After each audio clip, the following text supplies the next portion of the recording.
एक public sector company जो सिर्फ बिजली नहीं बल्कि ईवी चार्जिंग, बैटरी स्टोरेज और ग्रीन एनर्जी में भी कदम रख रही है।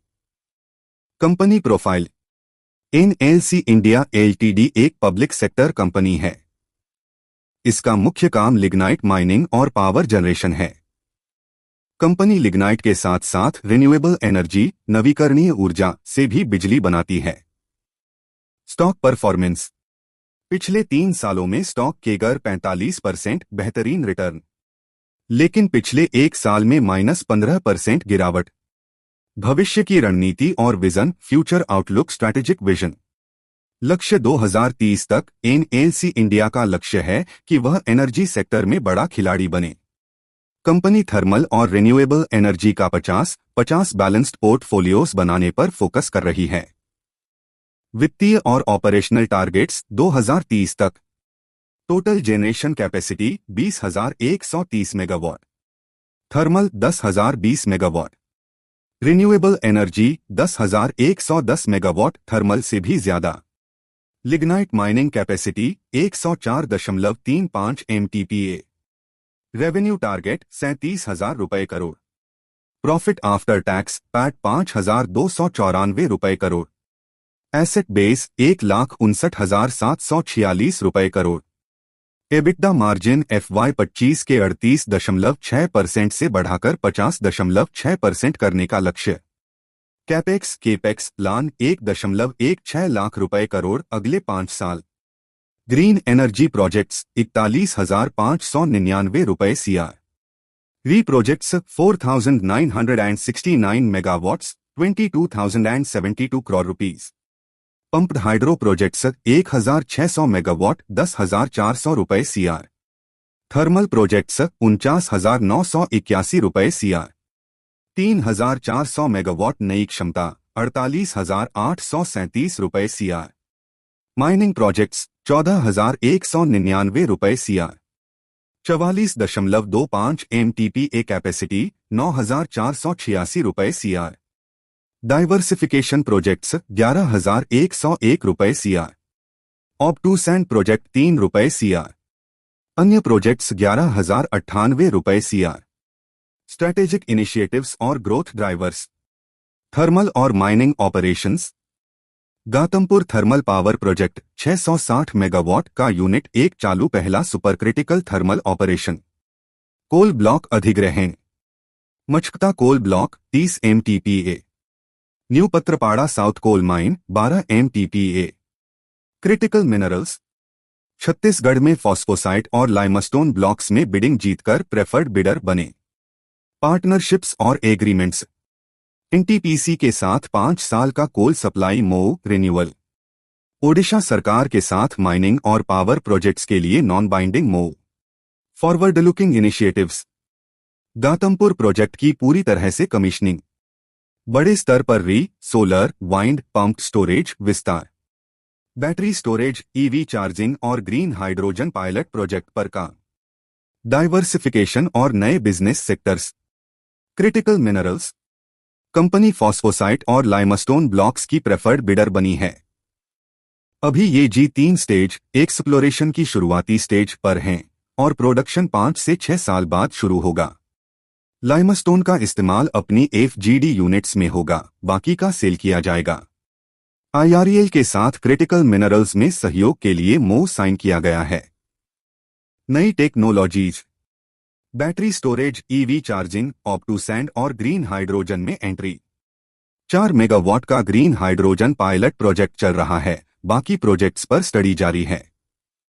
प्रोजेक्ट अपडेट्स और status. Talabira thermal power 3x800 megawatt. Stage 1 का EPC कॉन्ट्रैक्ट भेल को मिला है। Stage 2 1x800 megawatt tender process में है। Neyveli 2x500 megawatt. पहले 2x660 मेगावाट था, अब कॉन्फ़िगरेशन बदलकर 2x500 मेगावाट। एनवायरमेंटल क्लियरेंस में बदलाव के लिए अप्लाई किया गया, टेंडर 3 से 4 महीने में आएगा। Lignite to methanol project. पहली टेंडर की हाई रेट्स की वजह से रिटेंडरिंग 5 से 6 महीने में होगी। Pachwara south coal block. Forest clearance में देरी के कारण प्रोडक्शन अब जुलाई 2025 से शुरू होगा। रिन्यूएबल एनर्जी री मौजूदा ऑपरेशनल री कैपेसिटी 1.4 GW। लक्ष्य 2030 तक 10 GW। पाइपलाइन में 2.5 GW projects. FY26 1 GW add होगा, FY27 1.5 GW, उसके बाद हर साल 1.5 GW। री प्रोजेक्ट्स का IRR 12% माइनिंग के बराबर। पार्टनरशिप्स और सोलर विंड प्रोजेक्ट्स में तेजी, जिसमें 810 मेगावाट का सोलर प्रोजेक्ट राजस्थान में शामिल है। रेगुलेटरी और मैनेजमेंट आउटलुक। Coal gasification. सरकार की 8,500 रुपये CR स्कीम में हिस्सा ले रही है। चैलेंज इंडियन कोल में हाई ऐश कंटेंट टेक्नोलॉजी का चयन और offtake ecosystem. Management tone. Vision 2030 पूरा करने को लेकर आत्मविश्वास। मजबूत प्रोजेक्ट पाइपलाइन और एसेट मोनेटाइजेशन की मदद मिलेगी। चुनौतियां जमीन अधिग्रहण और ऑपरेशनल डिले, लेकिन कंपनी प्रोजेक्ट मॉडिफिकेशन और सरकारी सहयोग से निपट रही है। Industry positioning. कंपनी खुद को एक डाइवर्सिफाइड एनर्जी और माइनिंग PSU के रूप में स्थापित कर रही है। री पोर्टफोलियो बढ़ा रही है, क्रिटिकल मिनरल्स में एंट्री ले रही है और नेशनल क्लीन कोल व एनर्जी सिक्योरिटी मिशन के साथ तालमेल बिठा रही है। वित्तीय प्रदर्शन और रेशियो।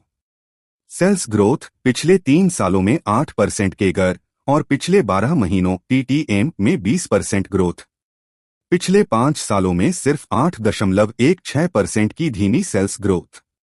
प्रॉफिट ग्रोथ पिछले 3 सालों में 51% केगर और TTM में 42% growth. Operating profit margin OPM मार्च 2023 36%, मार्च 2024 26%, मार्च 2025 32%, फिर से सुधार। नेट प्रॉफिट लगातार बढ़त, मार्च 2022 में 1,116 रुपये करोड़ से मार्च 2025 में 2,714 रुपये करोड़। रो रिटर्न ऑन इक्विटी पिछले 3 सालों का एवरेज 12.4% लो, लेकिन पिछले साल 15% तक पहुंचा। डिविडेंड कंपनी नियमित और अच्छा डिविडेंड देती है। हाल का dividend pay out ratio 24.4%। Share holding pattern जून 2025 तक। प्रोमोटर्स 72.20%, बड़ा हिस्सा उनके पास है। FIIs 2.53%, सितंबर 2024 2.95%, जून 2025 बढ़त। DIIs 14.29%, सितंबर 2024 14.25%, जून 2025 लगभग स्थिर। पब्लिक 6.65%, सितंबर 2024 6.29%, जून 2025 हल्की गिरावट। यह वीडियो केवल शैक्षिक उद्देश्य के लिए है, इसे निवेश सलाह न समझें। निवेश से पहले अपने वित्तीय सलाहकार से परामर्श करें।